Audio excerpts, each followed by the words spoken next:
Hey guys, welcome back to another Helix video.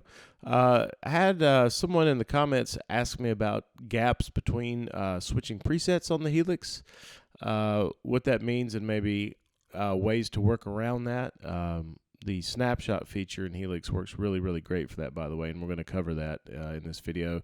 I have some older videos on Snapshots. If you want more details about what those are, you can go reference those. But essentially, a snapshot is just you have 8 snapshots in a preset, so you have 8 different available slots to change anything within the preset. That can be the on-off state of any effect or amp or cabinet.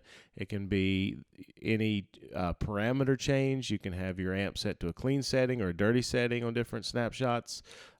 Depending on how you allocate your DSP, how many effects and everything you have in your chain, you could have 2 or 3 or even 4 amps and use snapshots to switch between them, so it would be like mimicking a channel switching type setup. So snapshots are super flexible, and another thing that is an advantage is if you have a delay and a reverb, either one of those on or both, the delay feedback and the reverb trails will continue on when you switch snapshots. When you switch presets, anything that was going on delay-wise or reverb-wise gets cut off, and when you go to the next preset, based on my understanding of what I've read on forums and on Facebook, where Line 6 engineers and staff have responded about this whole spillover issue going, delays and reverbs carrying from one preset to the next. Basically, without getting too technical, the DSP chips have to unload all the current effects and amps, and when you go to the next preset, it has to reload those. So there's just the way the physics works, there's going to be a little bit of a gap, and on the engineering side of it, it's incredibly short when you think about everything that the Helix is having to do. But on the musician-performer side of it, that doesn't really matter in the end. You just want something that's going to work on stage and cover what you need it to cover. So, with all that said, I'm first going to play a little bit on one preset, switch to another to let you hear how long the gap is and that sort of thing. One thing I want to note, what you're looking at is the editor on my computer screen.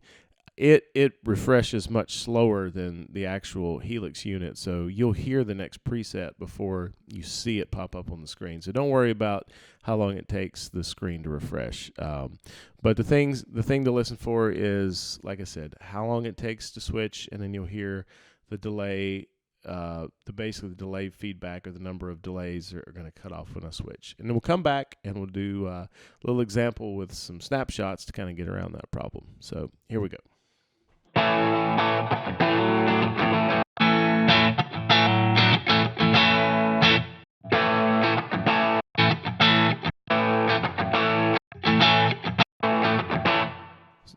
So you can see from a technology standpoint, it's a pretty short gap considering what all it's having to do to change, but definitely a noticeable stop and start of the audio.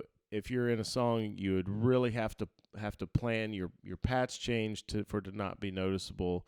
And again, your delay and reverb trails are going to not follow you as you go from one preset to the other. So I'm going to just show you a basic way to do snapshots to not have to worry about that. So this patch is I'm using the litigator amp model. I'm going to have 4 snapshots: a clean, crunch, lead, and a lead with delay. So the clean has basically the drive way down and then the channel volume way up to compensate for that. The crunch basically pulls that drive up quite a bit, pulls the channel volume down to compensate. The lead basically bumps the drive and master all the way up and pulls the channel volume down a little bit more, again, to keep the volume consistent across these 3. And then the lead snapshot just adds a delay. I'm going to do that so I can show you when I go to the delay snapshot and then away from the delay snapshot, the delays keep repeating until they're finished, even though the delay block will be bypassed. So I'm just going to play really quickly through these snapshots to let you hear how that works.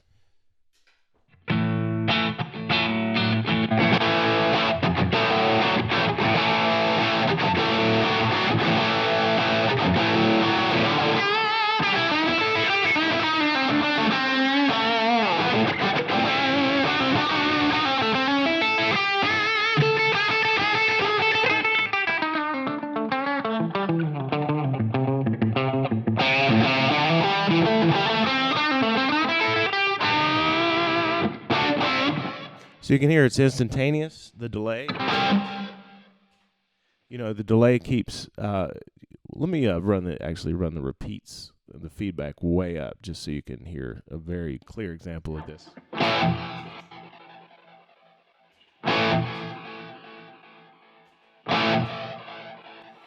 So you can see as I go from snapshot to snapshot, the delay keeps carrying on as far as you set it to do so.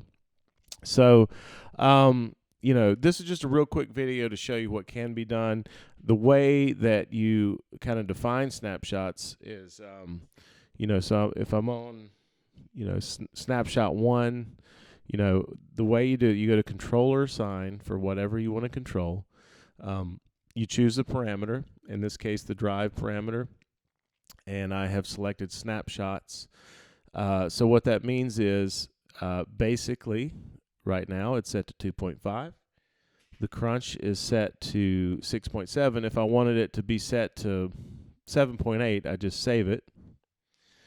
And then I go to the clean, it's back to 2.5, and then when I go to crunch, it's 7.8. So all you have to do is make adjustments and save it while the snapshot is active. It's pretty much as simple as that. The main thing, like I said, the main thing to do is you just have to make sure that you go under controller assign, and whatever parameter you want to change, you just have to make sure it's assigned to snapshot. If it's assigned to none, it's not going to follow any of the changes you make. And it's the same across the board. Whatever effect you can go through, and set anything up. But you just have to put that little bit of work in on the front end to define the parameters you want changed on the snapshot. But once you do that, you just make the changes and hit save for each snapshot and you're done. So with 8 snapshots per preset, you can cover a lot of ground. I've made presets to where the top line, or the top path, if you will, was set up for electric guitar. The bottom path was set up for acoustic guitar. I used the Line 6 Variac so it can do both sounds, and it was really nice. I was able to use snapshots to basically change, from electric guitar to an alternately tuned acoustic guitar just using snapshots. Again, gapless switching, spillover with all your delays and reverbs and so forth. And it just, it's a super, super flexible setup.